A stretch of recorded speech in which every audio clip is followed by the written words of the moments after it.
Hi friends, ఈ video కూడా హాస్పిటల్లో ఉన్నప్పటిదే అండి. మా పాపకి బ్లడ్ ఇన్ఫెక్షన్ ఎక్కువైంది, డబ్ల్యూబీసీ ఎక్కువైనాయి, ప్లేట్లెట్స్ ఎక్కువనే ఉండే, బ్లడ్ అనేది తగ్గిపోయింది. సో ఇలా అనుకోకుండా చాలా సిక్ అయిపోయింది మా పాప. అందువల్ల అడ్మిట్ అయితే రాసేసారు డాక్టర్ గారు. సో ఇక ఉన్నాము. ఆ రోజైతే మా పాపకి ఇంజెక్షన్స్ అయితే ఇస్తున్నారు. పాప అయితే చాలా ఏడుస్తుందండి. తన బాధను చూస్తుంటే తను ఎంత బాధపడుతుంది, తన ఫేస్లో చూస్తుంటేనే తట్టుకోవడం ఎవరి వల్ల కాలేదండి. ఆ పెయిన్ తను ఎలా భరిస్తుందో అసలు ఆ డేస్ తలుచుకుంటేనే ఇప్పటికీ నాకైతే చాలా బాధ అనిపిస్తుంది. చిన్న పిల్లలు కదండి, వాళ్ళు ఏం తట్టుకుంటారండి, మన వల్లే కాదు పెద్దవాళ్ళతోటి.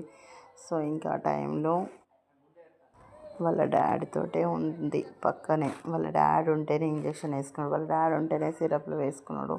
సో చాలా ఎమోషనల్ బాండింగ్ ఎక్కువ వాళ్ళ డాడీ తోటి మా చిన్న పాపకి. నేను పక్కకే ఉండి మొత్తం చూసుకుంటున్నాను. కాకపోతే ఆ ఇంజెక్షన్స్ అండ్ నెప్లైజేషన్ ఏది ఉన్నా కానీ వాళ్ళ డాడీ ఎంత బయటకు వెళ్ళి పనిలో ఉన్నా సరే ఆ టైంలో అయితే వచ్చి ఆయన పట్టుకొని ఉంటేనే తను ఆ విధంగా వేసుకుంటున్నదండి. చాలా సఫర్ అయినామండి మేమైతే.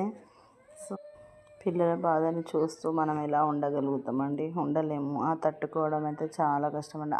అప్పుడైతే ప్రతి బెడ్కి బ్లడ్ ఇన్ఫెక్షన్ వచ్చిన పిల్లలే అడ్మిట్ అయి ఉండుడండి. ఒక్కొక్కరు ఒక్కొక్క బాధ అండి హాస్పిటల్లో.